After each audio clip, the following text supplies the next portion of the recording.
We got down to a sub. Ooh, we got down to a sub 6 mm resolution in biomass measurement there. I scanned the out of fun. I scanned our team with lidar, and it Oh was yeah. so precise. You could see the bags under my eyes, my bad hairline. Unfortunately, it was incredibly accurate to the level which didn't look good for me. But yeah, You it's you some should really make that. You interesting should make stuff. that like your the banner on LinkedIn.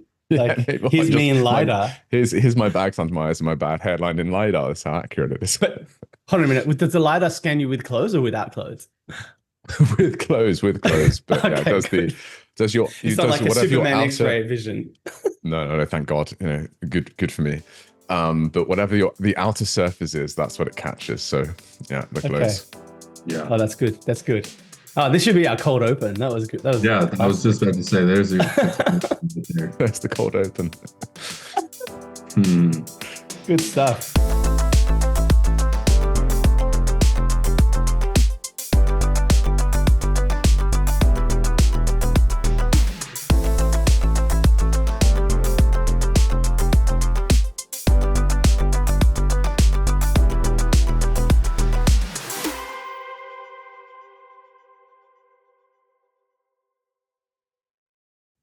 All right, welcome back to This Week in Carbon, the show where we speak with leaders, builders, and breakers shaping the future of carbon markets. I'm Rene Velasquez. I'm stepping in as your host today with Eddie Smith joining me as our panelist, and a very special guest, Stuart Rowland, the CEO of Revalue, joining us. And Stuart, it's a real pleasure to have you on the show. We've spoken most recently at the Carbon Forward conference, and as I was just saying to you before we started taping, really left an indelible mark in my mind in terms of one of the most interesting conversations that I've had all year, and I'm hoping that we can recapture some of that magic on tape, effectively on camera. And so, thank you for joining us. Welcome. Real pleasure to be here. Appreciate it. Good. And so, Stuart, you and your team are doing some things that are really, really different and interesting in this space. And I was hoping to actually use this podcast effectively, this platform, to do a deeper dive in terms of unlocking what you guys are trying to achieve and the excellent work and showcasing that in terms of what you guys are up to. Also, in terms of the normal cadence of our show, we unpack some of the pressing stories in the market. So we'll have some interesting things to talk about, from new registry infrastructure to sort of fresh pricing signals and kind of a rebound in the market, question mark. I think without further ado, let's begin. Sure, maybe we can start with you, and let's get your origin story. Take us back to the beginning in terms of what was the original insight that led you to the creation of Revalue. What were you seeing in the carbon market or not seeing that made you want to build that company? So to give us sort of that around your mission and purpose statements, and tell us a little bit about your background, because you've got a really fascinating background. You've worked across private equity, technology, and conservation, and that's a pretty interesting mix. Yeah, no, I appreciate it. I mean, look, my background, I'm a physics nerd originally. Originally, I was a theoretical physicist, right? So I'm a physics nerd by head. I guess I'm a nature and tech nerd by heart, always have been. Startup number one more than 15 years ago back in London. I mean, I say startup. Did it get very far? No. Did I go to McKinsey afterwards? Yes. Do you go to McKinsey afterwards if you've successfully exited a huge startup? No. No. So McKinsey after that, right? So it's like finishing school, right? But hey, you know what? Not every startup works out, and Yeah, I think in life, failure is the greatest teacher. fail is definitely the greatest teacher. And honestly, in many ways, McKinsey was pretty great. I mean, I basically worked across every sector apart from sustainability. So you name it, medtech, telecom, finance, defense, fintech. The only sector I couldn't work on was sustainability. Every time I tried to work on it there, they said, oh, that's very good, but we have this nice Physics nerd, big go over this way. yeah. No. There's some other projects we're going to have you on. So I was at McKinsey for a number of years, and then just under a decade now ago, I joined a company called Systemic, a wonderful company called Systemic in the early days, and that's how. So I live in Indonesia. I live in the tropics. That's how I ended up here. I joined Systemic, and I was really doing three things with those guys. First was building their Southeast Asia offices. They were pretty forward thinking. Straight away, they found the company, went, right, we want a big presence in Southeast Asia, and I was brought out to build those offices, so scaled it from about 0 to about 150 people. In the end, the second thing was we had a nature incubator. So we had globally about 120 million of capital to invest in nature ventures across the tropics. Beautiful, like a really rare thing to be able to do. And I deliberately say nature ventures. So about 40 different business models. The only thing that mattered is, does this business model value the protection of and regeneration of nature? Or we can go deep, like all sorts of weird and wonderful business models that value nature. They're really beautiful. So I was doing that. And then I was working really closely with the Indonesian government and project operations on the ground in various capacities. So that's broadly what I was up to, which I love, right? And Indonesia became a country I fell in love with, and this is home for me now 10 years later. But in that process, that's where I became quite close to the early voluntary carbon market. Early So relative. give me sort of time scale. When was this? So this would have been 2016. So this is where you're starting to see this, right? You're starting to see the early signs of it. And the why of Revalue then was, it became clear that we're about to see this really interesting shift in the system. So we're starting to see this like structural demand coming online. The thesis basically became like, we're going to start to see this massive increase in demand, and with that huge increase in scrutiny. And then look, I say I'm a physicist by brain, right? So I guess that can be a good thing and a bad thing. But when I was looking at the early carbon credits, all nature-based, my brain doesn't work. If you say to me, here's a credit, how do I know it's good? Because the certification standard said it's good and it's hit it. I can't, that's necessary but not sufficient for me.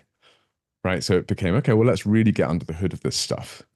And the thing that became apparent was, hang on a second, we have a bit of a problem here. This isn't, in many cases, not just a little bit off, but this is a long way off. And the thing that made me really nervous was when I was having conversations with really well-intentioned, like really just brilliant, intelligent, really well-intentioned, nothing, I really can't, say it was bad intention, but a lot of, when I was having this conversation with some of the early pioneering developers, their mental model was, no, it's good because we meet the certification standards and we hit every checkbox we're needing to hit, right? And so this is good. This is high integrity. This is rigorous. And that was enough at the time, but it's not enough now. It was enough at the time, but the why of Revalue was, there's going to be a reckoning here, right? There will be a reckoning, and and I'm not seeing enough.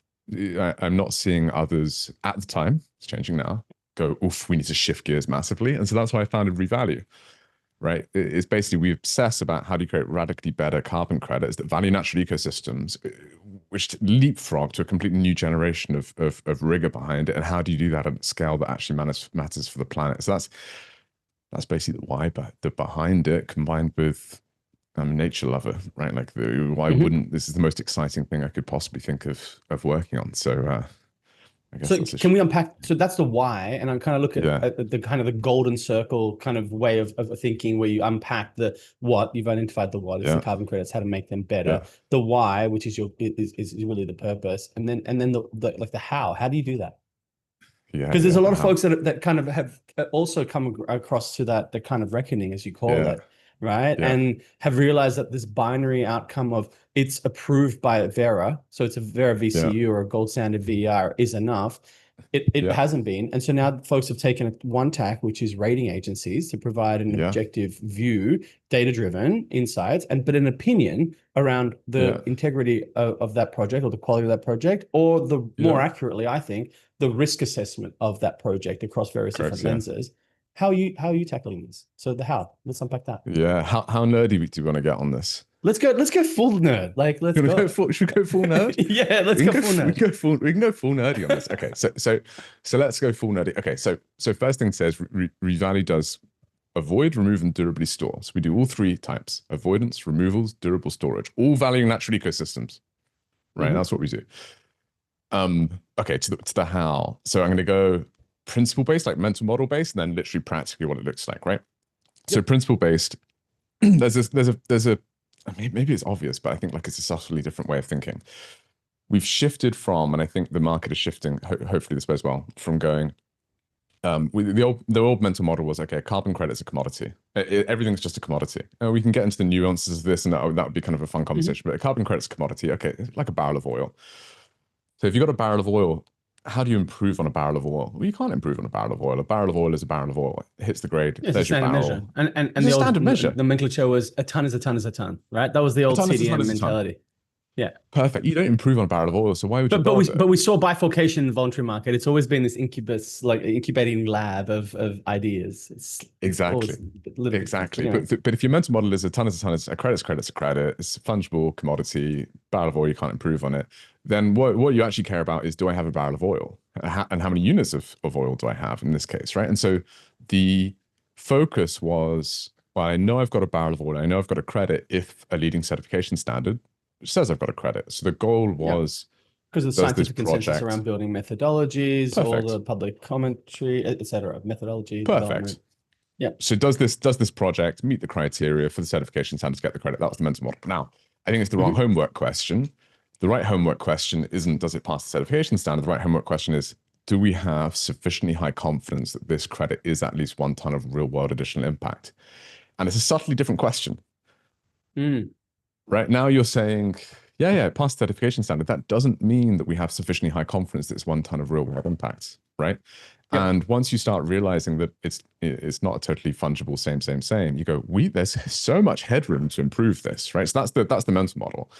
Can I give you one insight from my side and helping one of the kind of proponents that helped to shape this kind of narrative around commoditization? Because we at Expansive, when I was there, we launched the first standardized instruments in the market, and then built that at spot, built sufficient liquidity, and then ultimately worked with CME to create the first futures contracts. What standardization does is rationalize the kind of irrationality of the market and tries to reduce that bifurcation and concentrate that liquidity in one pool.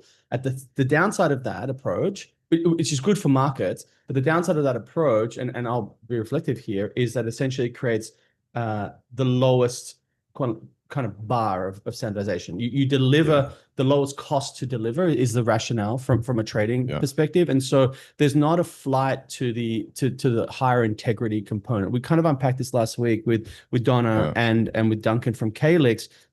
And it is certainly a reflection. One of the thoughts that we had initially when we designed these contracts is to create from that a strong foundation for the lowest cost to deliver, but then effectively to have basis spreads to the upside effectively. Yes. So projects that over deliver on in terms of quality metrics and risk metrics to then be priced at a premium to the benchmark because there's an underlying liquidity.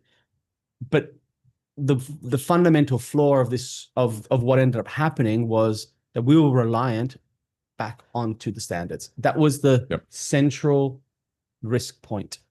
And liquidity has unwound. That spool has essentially the flywheel has gone backwards because of the lack of confidence around the integrity of the underlying. So now with that context, can you go back to talking about this, the 1 ton the barrel? And how you improved it? Wait, I can't help myself. So yes, but because on this super interesting. Go for it. Let's go. I can't help myself. So yes, I think the nearest Eddie, jump in at any point in time. Otherwise, this is going to be just two dudes just nerding out. Come nerd out with us. I'm a biochemist by training as well, so I think our two science brains are just like, no, I got one, you got one. I do have a brief note, but I would want to let Stuart keep going. All right, let's Stuart roll. He's cooking. You can interrupt me at any time. But so okay. So the quick thought on this is that the nearest comparison I can get to is maybe coffee, right? I don't think it's perfect, but with coffee, you get your commodity coffee. So you got your commodity coffee. It's got to reach a certain threshold. Certain grade, and you can trade that on an exchange, all the rest of it, yada yada yada. But then you have your differentiated specialty coffee, and they get treated and priced very differently. But I think maybe where the market's going is a coffee type thing. Wait, okay, what's our minimum threshold? A lot higher than it has been historically. That gives us that's our threshold point, as you say. But then we've got to have a mechanism that incentivizes the best of the best and innovation and just how great this thing can be, and it gets priced differently. Right. And I certainly know the bit I'm most interested in is obviously like, I want to produce and buy the very best carbon credits we can and show how great nature can be and that it gets valued properly. But I think that's the nearest comparison I can get to on where I think the market should go. That's I actually think I what I think was it's a gonna, great I metaphor. jump in, like, because when you said before, with how you started, your company Mhm. and the thought process behind how carbon is a commodity market. I mean, I think it's most similar to an art market in a way, because the projects that have the most photogenic, the most charismatic aspects, the most, the best PR, the best marketing, command premiums over those that don't. And the difference between pricing and value in this market, I don't think anyone can really. It's very, very. I think it's the most difficult market to quantify value. And that's the same with the art market, right? You can't tell me, what's the value of a Picasso? No one can value it. It's only based on what the price of someone's willing to pay. So, I wanted to ask you about that and your opinion on, you know, Yeah. because I I don't know. think, I don't know if that's the well, best metaphor. I'll challenge that one, Eddie. And I love you, man. You know that. But art, yeah, maybe. But art's not, unless it's like Warhol, where there's a series of paintings from of one. Like art is very unique, right? It's the one painting. I think maybe watch market and coffee markets are a better analogy, right? Because in watchmaking there's serials, right? And then there's really exclusive models that are really difficult to get. And so you see those premiums in the secondary market for those really hard to get kind of pieces. But mm, I do hope it's more like coffee, less than watches, Yeah. because yeah, it's a bigger yeah, market. but you But can I think there's value. Yeah. No, you go ahead. so, You go ahead. no, no, I was going to say, but I think there's something in what you're saying. So how it used to be in many ways. Okay, so what it used to be is, okay, we've all passed VCS, CC, we've all got the certification plus CCB, whatever, right?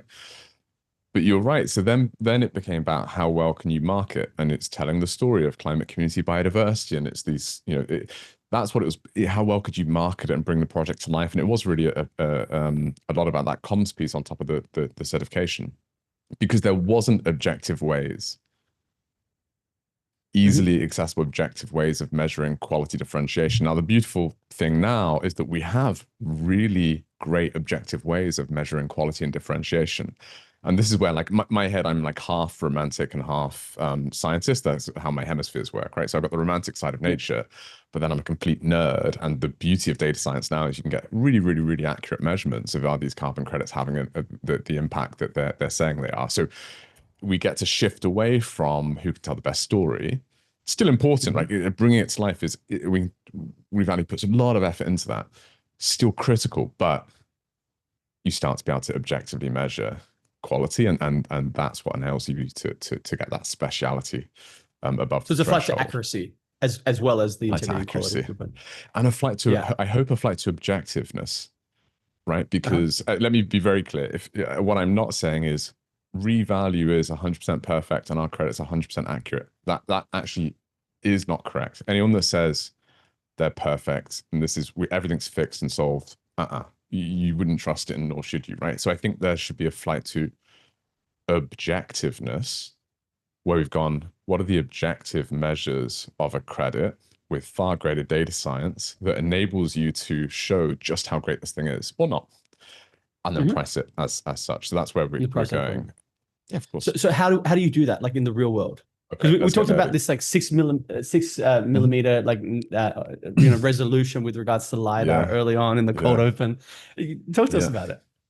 Okay, so nature-based. First things first, right? If you don't know how much, if you don't know how much biomass or carbon you've got in your landscape to begin with, Yeah. very hard to produce accurate credit, right? Hmm. Because how do you know change in biomass? So it's one of the most interesting questions. Now, um, the way that we have historically measured biomass is in some ways a good practical way, right? But if you make it very real, we're coming into the landscape, into the forest. We're selecting plots, and we're putting tape measures. You're putting tape measures around trees to work out the Hmm. diameter. Press height. Yep. Yeah, you tip breast height exactly. You tip your head back with a device called a hypsometer to try and work out roughly Yep. where the top of the tree is, right? And then use this allometric equation to go, well, given this and given that, um, here's what we think the likely biomass is. And look, it's the only option we've had historically. There has not been another option, realistically. This has multiple problems with it that we can get nerdy on, including that is a very inaccurate measure of height. It's really inaccurate, especially in the tallest trees where most carbon is. The allometric equations we use are typically done using data that was collected 20 years ago on a handful of trees in a different country. There's no validation of all these sorts of things. The headline is, I mean, Silvera did a really amazing work on this. The error bars are really large. Error bars are hard, and it's not just error bars is precision. We're talking accuracy. So the problem is, I'm going to get a bit nerdy here, right? People come back and they say, well, how good's your carbon stock estimation or biomass estimation? They say, hey, we've done it to a 95% confidence interval, right? And if you're not a statistician, you go, I mean, it's great. That's a really 95% confidence interval. That's great.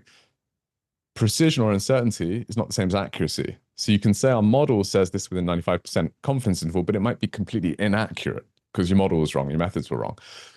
And Silvera did an amazing piece of work that showed in Miombo woodlands, their LiDAR versus traditional measurements was 150 to 220% difference. So we're not talking 10% out or 20% out, 150% to 220% out. Huge difference, right? So, okay, so what do you do? Well, the good news is we now have like technologies advanced massively. So we use what we call LiDAR scanning. It basically, think of it as like a rotating laser that's firing off a huge rate of laser pulses, and it's just bouncing off the whole environment around it. And it enables you to, I mean, in Tanzania, this beautiful project we work on with Carbon Tanzania called Ruvuma Wilderness, we collected more than 20 billion data points, right? As we were saying earlier. 20 billion? 20 billion data points. Wow. Actually more than 20 billion data points. It completely reconstructs the forest in 3 dimensions down to like branches and leaves. It's beautiful, right? We collect it under canopy, we fly drones across canopy, and it just gives you that really, really accurate measurement of how much biomass there is. And part of the beauty of it is not only that it's, you know, again, the objective side, it is objectively the more accurate way of doing this stuff. It's also really easier to understand because we can show people it. You just show, we can share this afterwards, I guess, but you can show people and they see the visualization of the forest in full 3 dimensions, and it's clear, okay, wow, this is pretty impressive way of doing things. So that's the first thing we do. By the way, I think others should do it. There's a misconception I often hear, but LiDAR's too expensive, it breaks down the whole time, yada, yada. Absolutely true 5 years ago. Now it was it's about 1.5 to 2% of a financing ticket for a carbon project. Maybe I shouldn't say that because it will encourage other people to do it and we lose part of differentiation. But sorry, I want to rewind that. Say it again. Yeah. Okay.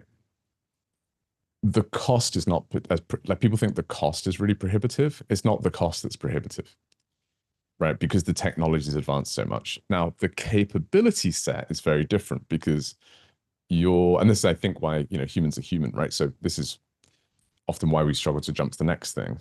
It's not the same expertise as going in and doing the tape measure and the hypsometer.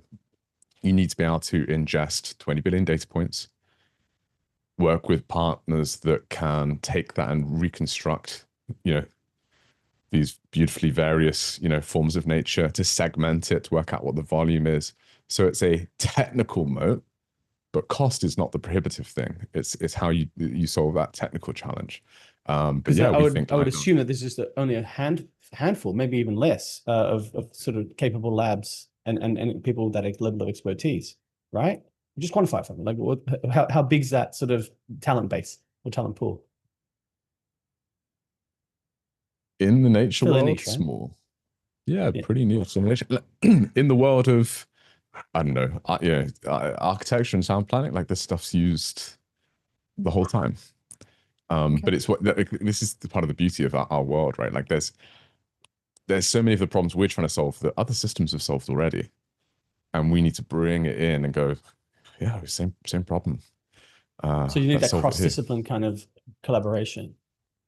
100%. Which actually coming to the science, like when I was finishing uni, there was an institute called Bio 21 in Melbourne, where I grew up. That was this multidisciplinary hub, and you had physicists, and you had biochemists, and you had molecular biologists, and you had, you know, a whole bunch of different disciplines all collaborating, and then they would sit at the cafeteria and chat and be like, dude, we could do that with our climate model or whatever they were working on, right? Like we're doing something like 100%. that, and it's interesting to have that cross pollination. Oh, that's what Kind we of built. an I apt think metaphor of for nature, right? We see that in nature. 100%. I see it's I often describe Revalue as a platypus. We're a Yeah, I weird saw that animal. post. That was a Yeah, fairly we're weird a weird animal. animal because you have exactly that. We have like the forester, the ecologist, then we've got some of the leads in AI and machine learning. Then we've got some phenomenal people that leads in commercial, and so they're world class in each of their pieces. But it's very, very weird to have it in one organization. But it's how you make breakthroughs, and like it's what I deeply believe is what's required to make breakthroughs in this space, right? Yep. Yeah, so we're like a weird platypus. I love it. It's a great metaphor. And, you know, I think I was just thinking about when I said go full nerd. It's kind of like that Tropic Thunder quote, right? With Kirk Lazarus, like everybody knows you never go full nerd, right? And you went full nerd, man. And actually, you know, there was no regrets there. So There that you was really, go. really I mean, look, interesting. that's the LiDAR is the least nerdy bit. Wait until we get to baselines. Oh, so talk to us about the baselines and then a digital twin. Yeah, Like we noticed that on the website you had this huge, you know, like kind of animation around the yeah. natural ecosystem that you've mapped. That's really fascinating. I got to kind of go into that nerdism. That's actually that's the LiDAR data. So we just wanted to we show it. So that's But the you got to LiDAR data. compute But that actually, data. Yeah. yeah, you've got to compute it. We've actually done something really fun. I think you like this. Okay, so the best thing that we can do, what I want to be able to do is ideally take everyone to these projects. Like I'd Hmm. love to be able to take people to the projects. Yes, Revalue will do the world's most accurate quantification of that real world impact, but then there's nothing more powerful than saying, actually, come to the project. Like, come and see it. There's nothing to hide here, right? Again, you know, the Tanzania project, Carbon Tanzania are an exceptional project operator with an amazing community model. Ideal world would just be able to take people there and show them. So I had this kind of, I was like, okay, well, we can't do that with everyone, or even many people. What's the second best version of this? Can we go and film the project in virtual reality? So Right. we went and filmed the project in full three-dimensional immersive virtual reality. So when we meet up, I'll be able to bring the Apple Vision Pro headset and you'll be in Tanzania, right? And you'll see, because we wanted you to see the ecosystem, the Miombo woodlands. We went and found deforestation happening and you actually see it's happening, right? We take you up, you're flying over, you'll be in the drone flying over the forest, and we show you us capturing LiDAR, some to this point. So you'll see us collecting the LiDAR with a TLS Hmm. device.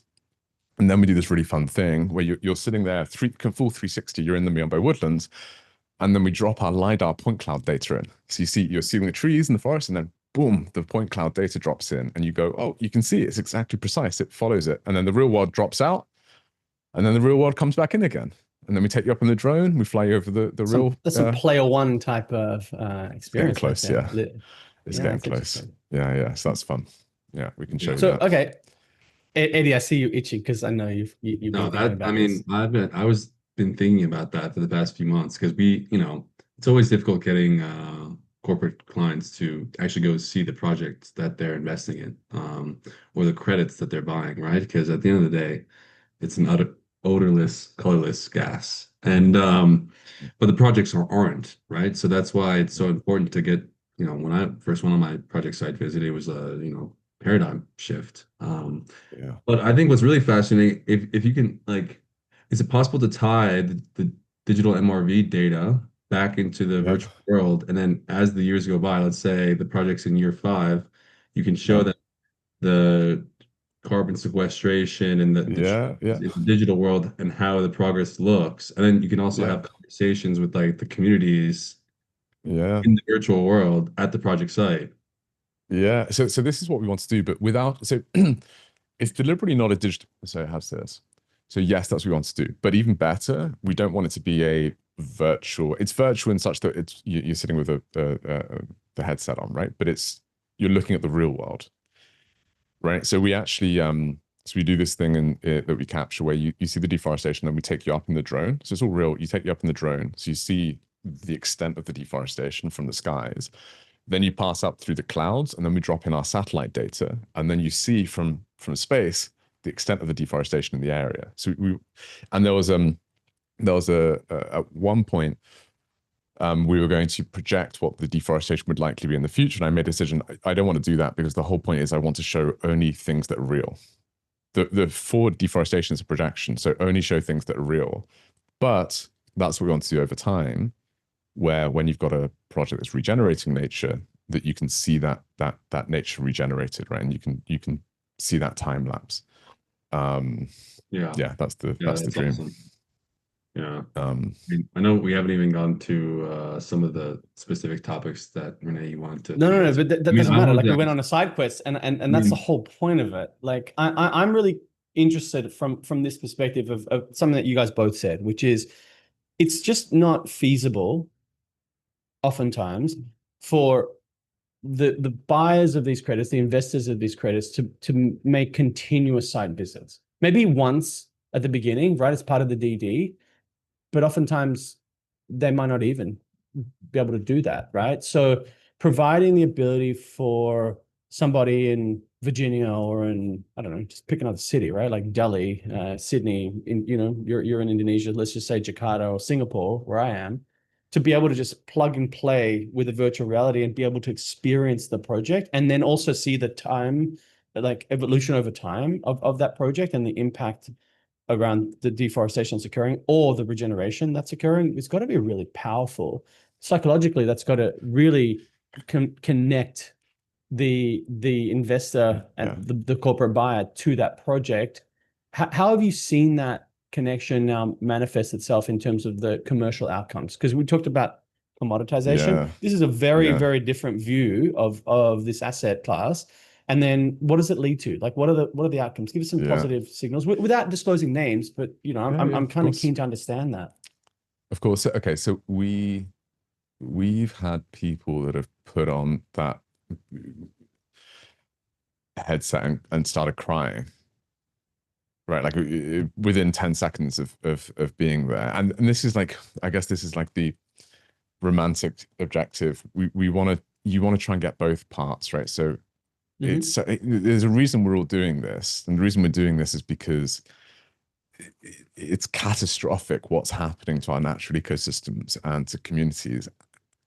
And once you go there and see it and you're connected to it, you realize just how crazy it is and just how valuable this is, right? So you need that, but you can't, to the art point, it's necessary but not sufficient. Then you need to show objectively with data that this product, because it's a product, right? This credit that you're buying that claims to have impact is having impact. So we're always trying to get both, right? And I'm very conscious that like when you talk about like a virtual reality headset, sometimes we get reactions when you haven't done it of like, well, isn't this just like this flashy techie yada yada yada?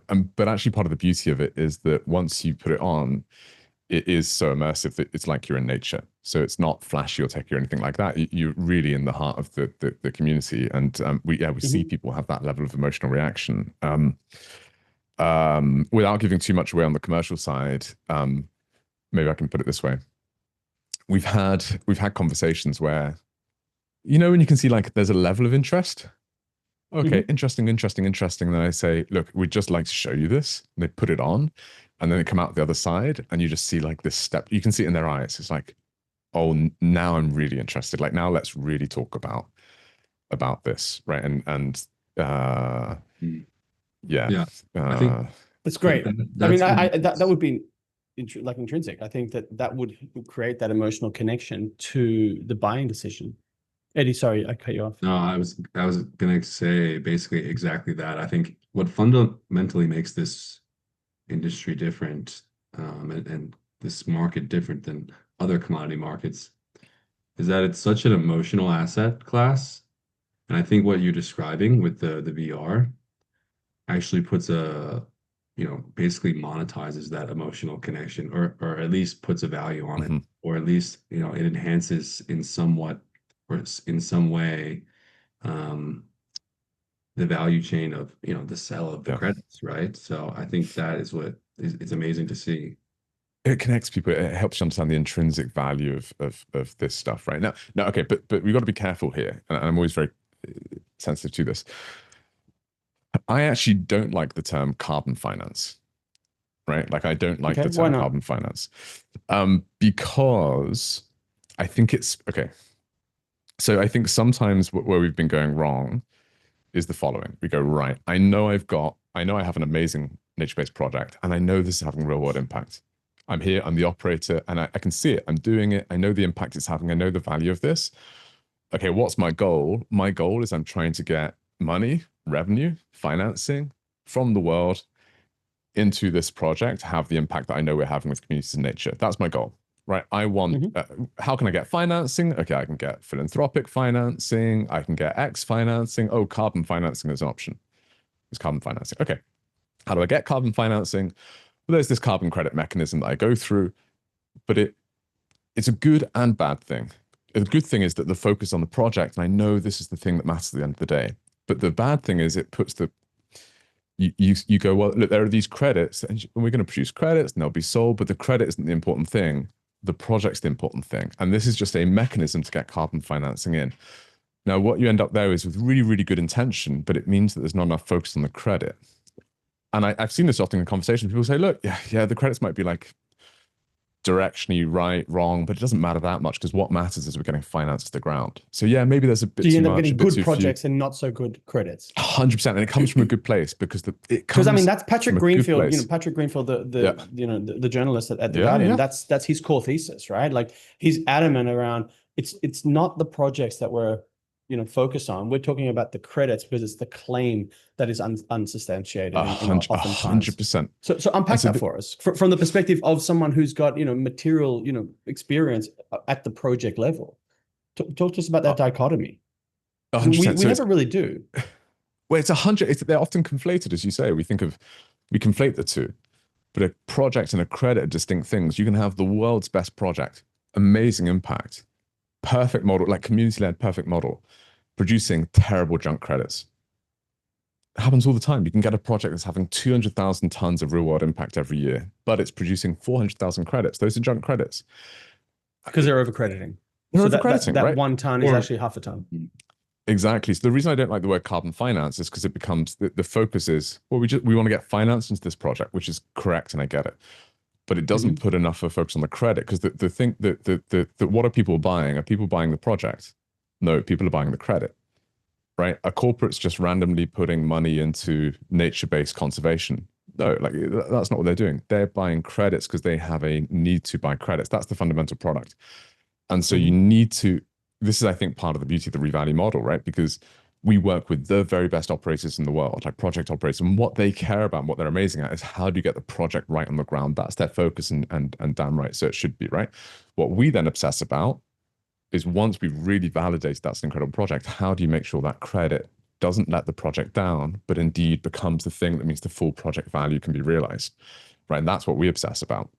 And that's why I don't like saying carbon finance, because actually it's revenues. It's revenues because you're selling a product. And you've got to then focus on the product and go, is this a product that lives up to what we're saying it should be doing? So right? And is valued in the right way. Yeah, is that the new nomenclature? Okay. Well, no one listens to me, but that's how I think about it. No, but hey, you know what? I'm lobbying with Rich Gilmore to replace the V in VCM to verified as opposed to voluntary. So hey, man, we can just keep going until people just get it. Yeah, I think it's revenues. I think I like what you said a lot, and I think it ties back into the fundamental debate around additionality in a way. I think because some of the most impactful projects don't even get to qualify for the carbon crediting or the carbon finance per se, because it's not additional, or it's not at risk of, this forest isn't at risk of being chopped down, or this forest isn't degraded, which, by the way, since you're talking about the science, there's another question I wanted to ask, but about like how you can see a forest that's degrading from the biomass, information versus when you 10 years before it's visible, right? So it's this whole debate around additionality, but in order for the project to be bankable, it needs to qualify for the carbon crediting or the carbon finance, right? Because I mean, at the end of the day, the carbon revenues. Yeah, the carbon revenues. But I mean, the corporates or the end user, yes, they're buying that credit, but a lot of the times it's because they're buying, because of the project, right? Like, yeah, they look at it, it's a ton here, a ton there, but it's the story around the project, in a lot of ways, right? Well, but yeah, is it, sure, is but it, it's is a it? community Yeah. engagement, right? Oftentimes that's also a key differentiator, right? And it's and Biodiversity impacts, it's but for other stuff. also for technologically for Yeah. technologies, it's also it's almost like a catalytic financial tool, right? Because it makes these projects aren't economically viable in any way, right? They're Mhm. not You're not really getting any return on your investment, from these really high engineered removal projects. And the carbon crediting finance is the only way to actually get this project up off the ground, right? To Mhm. bring the cost of technology down in the future. And that's what Mhm. makes, the voluntary market. I mean, carbon credit, Verified. it's there to not exist at the end of the day. Like, once the technologies have come down, then the projects don't qualify anymore. It's what we saw with renewable energy. Renewables. Yeah. Okay. Okay. This is beautiful. Okay. Lot to Okay. unpack, but Stuart, I see you There's itching to get in on this. Yeah, no, you said some really interesting things, Ed, that I want to unpack. Maybe the first thing is okay, I so see him often I think people say that, compartmentalizing these. yeah, you can see the Yeah. um The computer's working overdrive. something's working, yeah. Um so so look, but people sometimes say that what are corporates buying? Their corporates are buying the project and the story. Well, I don't necessarily think that's true. Otherwise, corporates would just be just put money into conservation, like Philanthropy. yeah, Yeah. put it into philanthropy. Are corporates doing that at scale? No. And No. then you look at, and I say this, I don't mean to say this disparagingly, but because they are actually good credits, but you look at there are engineered credits out there that literally what they're doing is burying poo underground. Is literally what they're doing. Sewage in the US that would otherwise degrade and emit, it's literally poo. Bury underground, store it. They're getting $360 a ton. Is that because the story? I don't think. I mean, look, I don't know No. the best marketer in the world that's going to tell the story of burying No. poo underground, and you're getting Yeah, $360 a ton. For we good talked credit. I about that don't mean last to week. disparage it. No, Yeah. it's not. It's not. It's No, the because corporates with the oftentimes we big, have that it's the circular firing brands. squad.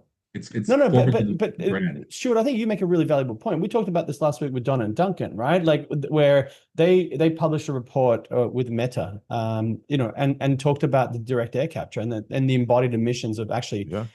setting up a lot of these the DAC projects, and essentially that there's a delay in terms of payback for the actual sequestration as the projects start to ramp up. And this is not to denigrate or criticize DAC as a methodology, nor this other one that you mentioned, right? Because we often in this industry have a circular firing squad mentality. It's like, no, you're bad, bam, and we try to shoot each other, and then it's like we just 100%. crossfire, and the detractors of the market are like, look at these idiots, right? They're just killing themselves. So that's not the point, but it's this kind of, like you said before, it's this flight to integrity, accuracy. You want to have greater degree of confidence with regards to Yes. what you are purchasing, and then Yes. from there the corporate buyer's rationale is how do then I can use that greater level of accuracy and information and data driven insights to help to substantiate the claim that I'm looking to make, right? If my emissions look 100%. are 100,000 or 1,000,000 tons or 30 million tons, and I purchase the commensurate tonnage on the reduction or removal side, do I now have I achieved balance, right? We used to call that carbon neutrality, and now we've got this kind of shifting narrative around net zero, et cetera, and unavoided emissions, et cetera. But ultimately, the equation is still the same. It's a plus and minus. It's a ledger, right? Credit and debit. 100%, and that's I couldn't agree more, right? And so I deliberately, when I say this, I don't mean it disparagingly, but I mean sometimes it makes me nervous when you see people in the nature world that go, okay, we just need to tell the story of nature more, like and the co-benefits, and it's like you're missing the fundamental point as a carbon credit. And if buyers don't have confidence this thing is a ton, that you'll always have you're capped. Yeah, and you won't get the revenue. And then the project doesn't get to stand up. So you actually deleterious to the overall mission. 100%. And so when I talk about it's not the story, they're burying poo underground and getting $360 a ton, I actually mean that in a good way, as in, well, let's look objectively at what they're getting right. It's extremely well quantified. The permanence is the big piece that's high. What are the lessons that we can take and integrate that into nature, right? And this is something that we're really interested in Revalue. As I say, we do avoid, remove, and durably store. And right now, there's two different universes. We've got the engineered carbon credit universe over here and the nature universe over here. And they're seen as totally different, different areas of the multiverse, right? And engineered is high quality and it's going to get $100 to $900 a ton, and nature is, you know, lower quality and it's going to whatever, right? But what is it? Why do these things have to be different? Like, what is it? Is it priced to that height because it's engineering? Well, no, it's priced to that level because of the accuracy of the quantification and the permanence. What is engineered really good at? Engineered is really good at storing carbon in a form that humans can't mess back up. Nature's far better at sequestering carbon efficiently and effectively in the first place. So how do you bring these two things together? A bit of the platypus mode here, right? And so Revalue, one of the things that we're launching, avoid, remove, and durably store, our durably storage model, we call NACS, natural air capture and storage. You can see not particularly smart play on words, you know, with DAX, right? But you got DAX. Well, what about NACS? Well, let's have to chat about that offline. I'll help you on the marketing. We obviously need some. So at least I do. Our marketing director's great. I need some help. That's absolutely. Don't worry. My fault. When the CAD Trust came out, I remember being in a taxi with Dirk Forrester, and I go, man, who the hell came up with that name? And he goes, I did. And I was like, dude, what the? I quite like next, but I'm very well aware. Anyway, so natural air capture and storage, because basically we're looking at going, well, hang on a minute. Nature is far more efficient, effective, and sequesters carbon at greater speed. At scale. What's the weakness? And scale. And scale. Thank you. Correct. And scale. And there's other benefits. It's not just infrastructure that you have pipes and compressors and other stuff. And it's not energy consumption. It's free energy from solar. It's like there's so many benefits. So many benefits. Now, and actually, by the way, nature does a really good job of storing carbon for centuries and millennia. The problem is in nature. The problem is humans that come in with a problem, right? As always, with a problem. So how do you take all those positives and then find a form that stores it for 200 to 1,000 plus years? And that's what we're combining with natural air capture and storage. And so what this for us is we think of it a bit as the holy grail of how do you create true removals that value natural ecosystems that can be scaled, right, to the level that should be for the planet, and creates durably stored carbon with up to 1,000 plus years of durable storage. So that's what we're cracking in the natural air capture and storage model, which we can talk more to, but that we're really, really excited about. And we have this new partnership. That is really interesting. Can I invite you back for another episode to really do a deep dive on that? Because I'm just conscious of time. So natural air capture and storage. I think that's going to be an interesting one. Fantastic. Can I pivot just for a second? Because I am conscious of your time. I know you're a busy man. If you'll indulge me with sort of two other areas of kind of just questioning and kind of intrigue. Maybe as an extension, right? We talked about good projects and maybe not so worthwhile. I don't like the term junk. I know it's borrowed from like junk bonds, but I think it's been weaponized by media to denigrate the market and just erode confidence completely. So I just refuse to say it. But not so worthwhile credits as a result of essentially poor baselining and the resulting in over crediting. So let's look at a real like example of a project that is actually performing really well and whose credits are increasing in value in the market. And kind of the genesis for this conversation was an internal one within Volaterra. Our trading team is actively trading in the market, and I saw across the tape effectively a transaction, and then I had a look on Quantum Commodity Intelligence, and I'll get the producers to put up the chart later, just showing the kind of price action. But if I look at Katingan, the project, so VCS 1477. Quantum had, as part of their price reporting, a 20,000 ton transaction for vintage 2020 at $9.30 assessed as of print, basically, of this episode. That's a really steep rebound. When we've seen the price action actually come down significantly since mid 2022, and all just being completely down. When we look at it, it's actually like now coming back up the other way.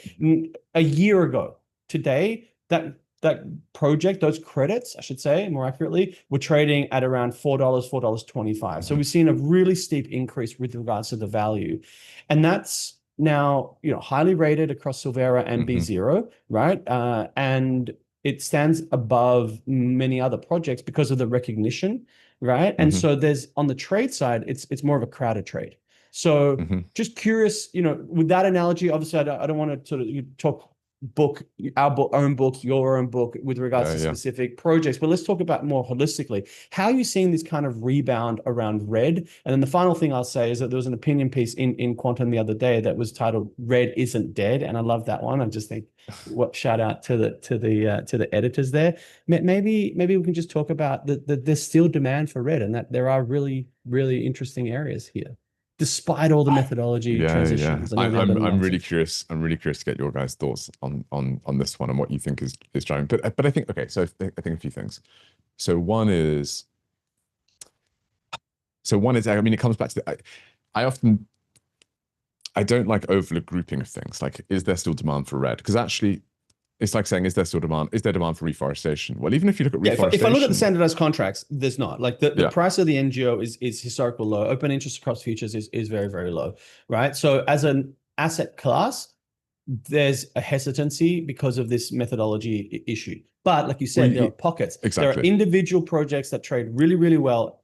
Their credits trade really well in the market, and there's a differentiation. So this basis spread to the upside, people are willing to pay a premium. And interestingly, I think that they're acting kind of, it's not exactly, but there's a concept in economics around a Veblen good, right? So you think about a Hermes handbag as a perfect example, right? Or particularly watches, certain models like the Nautilus, right? That behave differently because in that case it's because they're status symbols, but essentially that they disrupt the traditional. As there's more and more demand, right? That the price increases, but so too, there's an inelasticity. The more supply you have, the inverse effect it has. But with the Veblen good, actually, it's irrespective. Like the price just keeps going up and up and up, irrespective of the volume. In this case, there's a constraint with regards to the supply of certain projects. Göttingen just pointed out as one. What are you seeing across sort of the premium end of the market? Well, I think that's the right. I love that. That's the right positioning, right? Because when we talk about the market as a whole, we're just averaging out. And actually, we wanted to see. I think it's a good thing that we saw the average price point come down, because what we just to rewind historically, what we saw was, let's say 2020, everything was seen as it has it got a VCS credit with CCB? Yes, then it's all the same. You price it the same. It's our fungible commodity, right? We didn't have a good way of understanding which credits were good and which credits were bad. Then we've had this brilliant update in infrastructure and scrutiny where we are able to see, well, how much of this, let's take red credits, how many of them are actually doing what they say on the tin? And it turns out the majority of them, you can argue Silvera say 70%, whatever, the Guardian say 90%. Doesn't matter once it's 70 or 90%. 70 to 90% of those credits weren't, again, great projects. I don't want to denigrate the projects in any way. Great projects, early methodologies. But the credits weren't delivering the 1 ton of avoidance. Stand back objective, of course. Of course. So what you want to see is, once you have that level of data and information, you would expect to see those credits that weren't living up to their real world claims to fall in price. Of course, if it's the majority in the market, you'd expect the average to come down massively. And actually, I think that's a good and healthy thing. And then you want to look at it and say, well, within that, where are the credit, both the combination of great project, great credit, and how are they being valued, right? And you see this in Göttingen, which is a phenomenal project. And I think this. You've been there again. I've been there. I've been there. I've waded through the peatlands of Göttingen. It's beautiful. The operators are absolutely fantastic. Right there, you can see these beautiful images of the 2015 fires in Indonesia, where it's all fire and smoke, and then there's just Göttingen in the middle because they've protected that beautiful hydrological peat dome. Right, stunning project. And I'm really curious to see what you guys think. But let's go data for a little bit. Right, super interesting. I think there's becoming a realization of a few things. So one. MSCI are forecasting a shortfall in reforestation credits in every scenario by 2027, 2028. They're forecasting a shortfall of all red credits, not even high quality, low quality, all in 2 of their 4 scenarios. So I think there's starting to come realization of, we're hanging on a minute, we're heading towards a real shortfall. Perfect. Yep. Then you take the threshold bar. So which of these credits actually meet the minimum threshold? Let's call it CCPs for now. And then what are the highly differentiated ones? We realize, there's a really short supply. And I think that's one of the things that we're seeing. Then you combine it with drivers of demand. Well, net zero commitments accelerated last year. So post-Trump, I think this is really important to say actually, post-Trump election, net zero commitments actually accelerated, which is not an obvious thing. We saw that in Trump 1.0. We saw an inverse correlation essentially to the sentiment, and essentially it's a reaction because again, it's voluntary driven. Right. So many companies are like, well, we're gonna double down on this, but maybe I think as opposed to in the previous iteration, where people were shouting it from the rooftops, and it was driven by marketing spend. In this case, it's not. It's driven towards a pre-compliance and very, very quiet about it. But it's diligence, right? Now it's the decision is not made purely within sustainability teams, and sustainability teams have become much more versed and educated within the nuances of project selection and credit sort of integrity and risk assessments. But now it's also born out of the sort of the finance functions within CFO's office, effectively treasury. Exactly. So you have this beautiful, I think you're seeing this realization of, hang on a minute, more and more people are starting to realize we're about to head towards a supply shortfall, which wasn't expected. And at the same time, corporate net zero commitments are accelerating.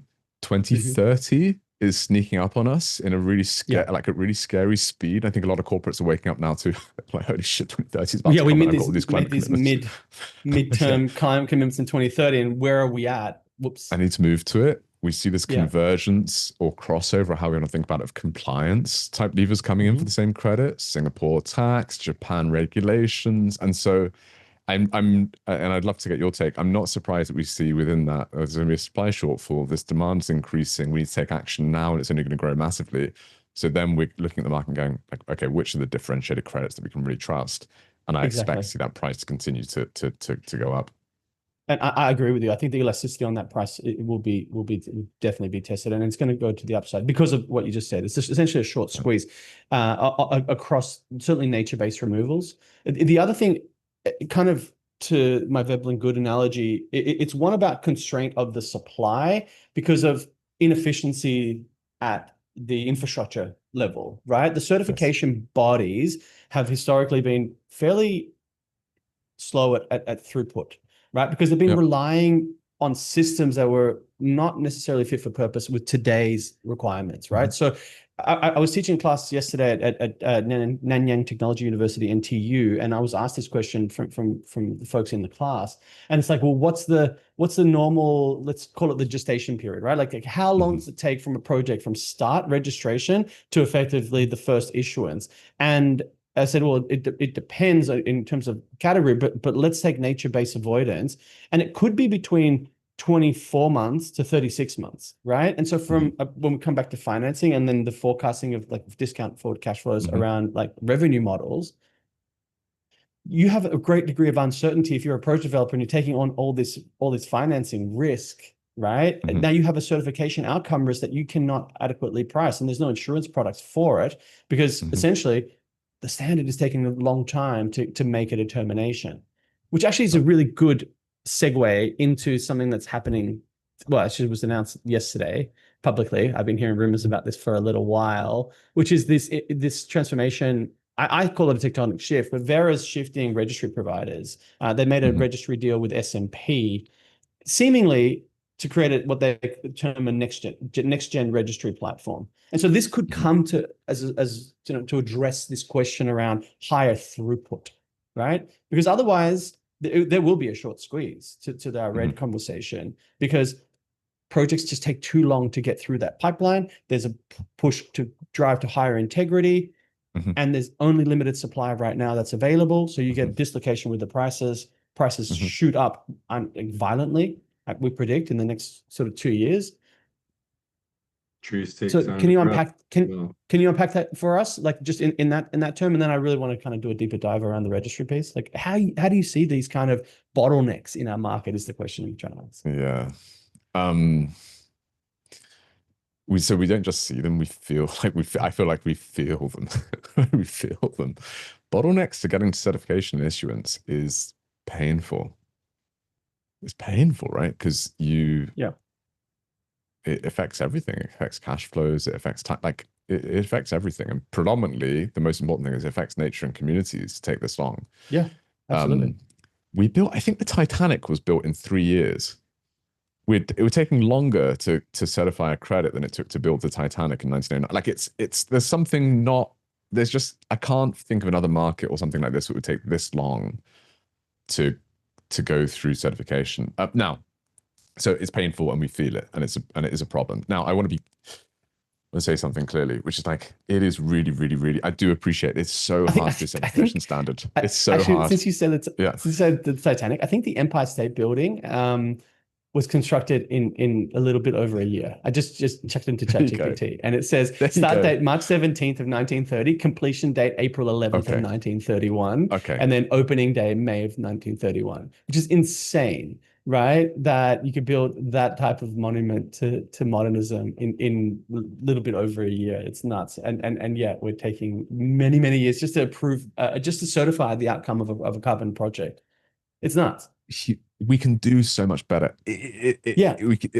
Now look, it's again, And it's not a so criticism again of the standards, like, because people It's always call me so out and say I'm hard. super critical, but I'm not. But it's just I Yeah. want the systems to be better. It seems that that the solution rests in digital, right? This digital MRV piece, and you kind of unpacked it with the LiDAR, the drone, the satellite, the GIS data that effectively can now reflect the reality on the ground. Should that not make projects much more easy to verify, right? And then to certify those outcomes with greater degree of confidence, as opposed to the back and forward questions that go on across desks, 100%. essentially? 100%. So it's really hard. So it's got to be two things, right? There's the shift to more digital approaches and digital kind of infrastructure. It is absolutely going to should change the game in terms of speed. There's also, I should say, there's also just design decisions. Give me an example. Right. I don't want to be overly, okay, I'm going to generalize this slightly because I don't want to be overly critical. And again, it's really hard, but as a certification standard, you've got to look at your critical path and work out where there are going to be single points of failure on that critical path. And then you need to be looking at, like, how do we minimize the chance that single point of failure or getting stuck, right, on that critical path. And I think sometimes there has, and again, I backseat driver here, all the rest of it, like, it's really hard, you know, hindsight's perfect, all the rest of it. I think there have been there can be lessons taken in design for data and baselining and things like that reduce single points of failure where things just get stuck. Sorry, I'm being overly general to the point of not being interested because I'm trying not to be like overly. You're not kind of, yeah, but also you're not trying to call you know out what I mean? specific folks. No, I know exactly what you mean. Yeah, I mean, I'll relate this to the story because it's really the story of the week, and we'd be remiss not to discuss it. But essentially, like I mentioned, Vera and S&P, Global Commodity Insights, team up essentially to build up this next gen carbon registry, right? And so contextually, Vera is the largest, you know, and leading greenhouse gas standards body, like by far, that in terms of total addressable market and market share, right? And they've announced this partnership with S&P Global to develop this next gen registry and effectively, you know, driving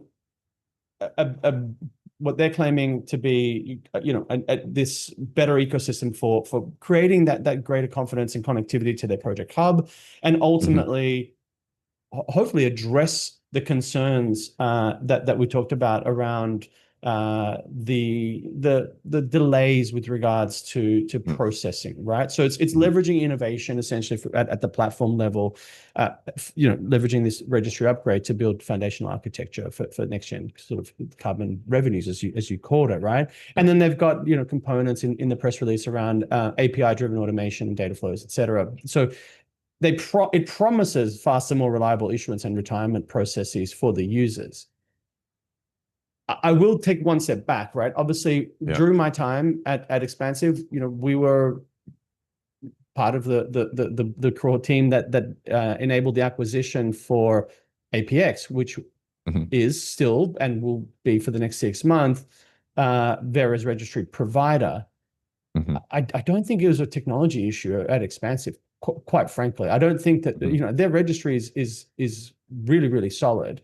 And you know, when we look at Rex, you know, they've got 1 billion environmental attributes going across that. It wasn't reticence from Expansive side, and I don't want to kind of air out too much dirty laundry. That was necessarily delaying infrastructure build. It's just that infrastructure build is expensive, and Vera's kind of financial woes has been well documented. So I think that there's another component. I'll unpack this on another episode. We'll have folks talk about it. But there's other folks that are helping to underwrite this development, right? And we should now then just celebrate it. So it's not an indictment on the expansive folks, because there's a point at which you just, it's not economical to kind of continue. And now this kind of break has happened. But what I do hope is that as a result of this kind of next gen digitization and infrastructure, that they do actually achieve that promise, because I want to see Vera continue to succeed.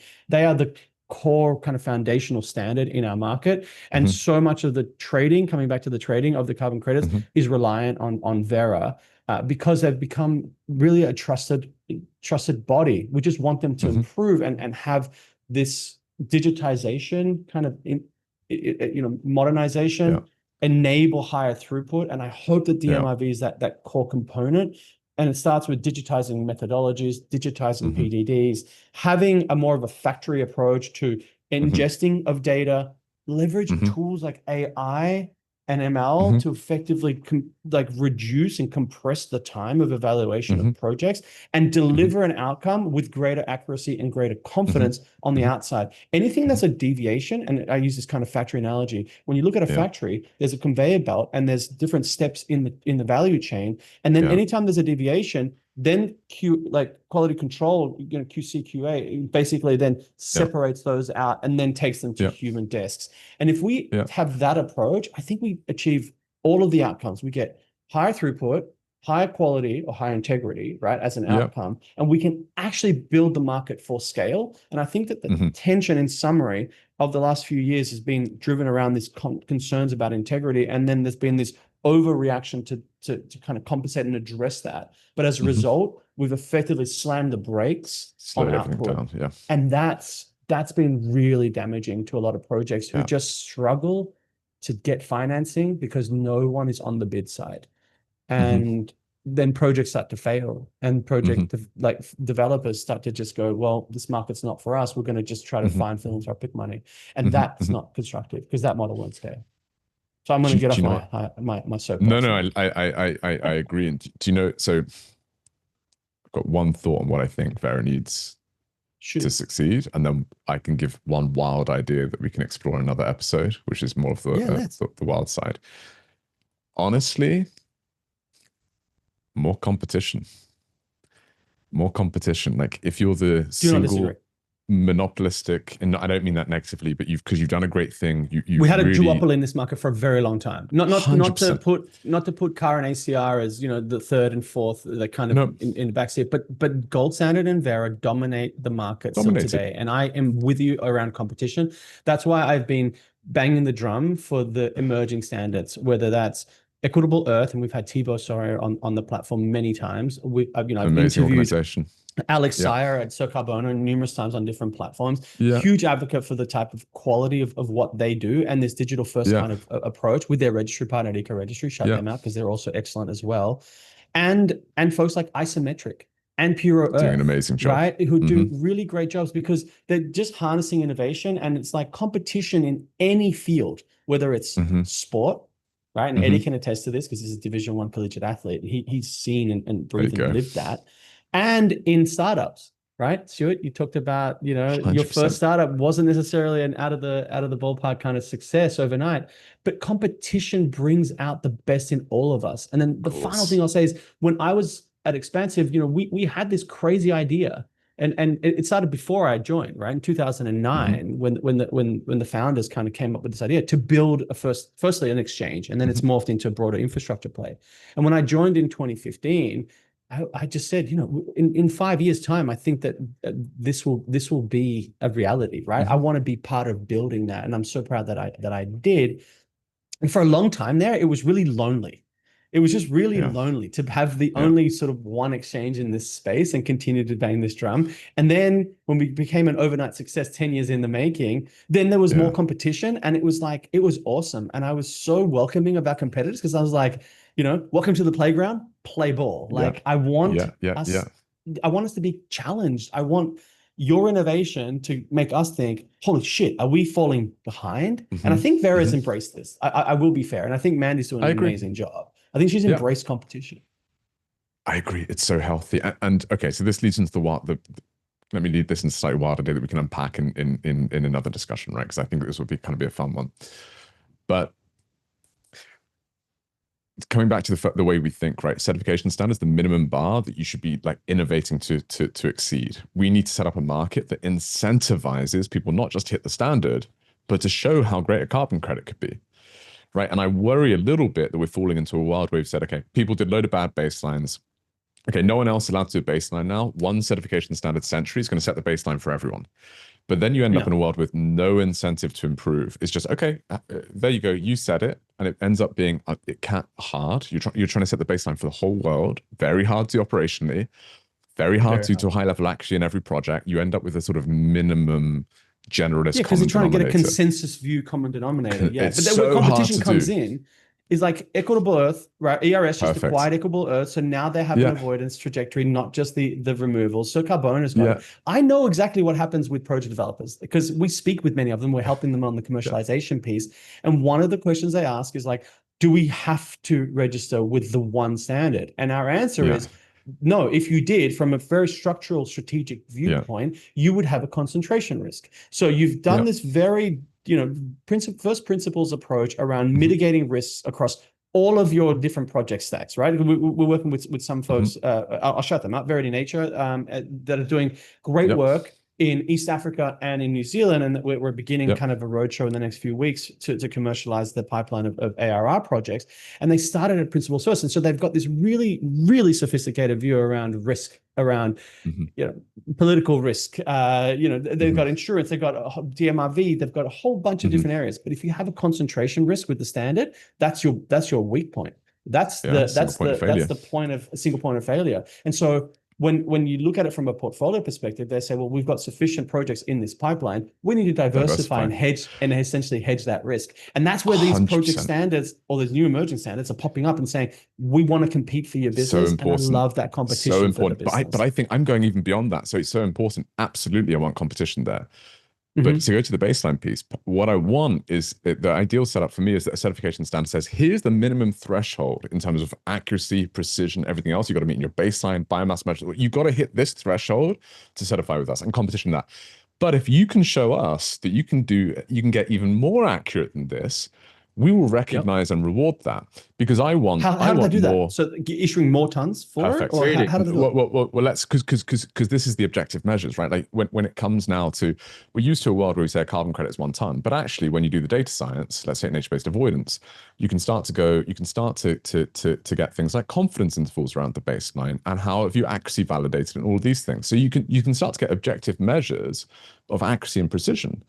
Right now, what I want is more. So, Revalue's way of thinking is, we'll hit what the certification standard's looking like, but then we want to come and prove that we can get to an even more accurate baseline, even more accurate biomass measurement, even more reasonable leakage assumptions, and we'll prove that out in data. But what I want is more revalues and competition doing that, and incentivized to do it. So right now, I worry that the world's being pushed to de-incentivize that, where it's like, okay, hands off, people did baselines badly, so 1 central or 2 central certification standards are going to do the baseline.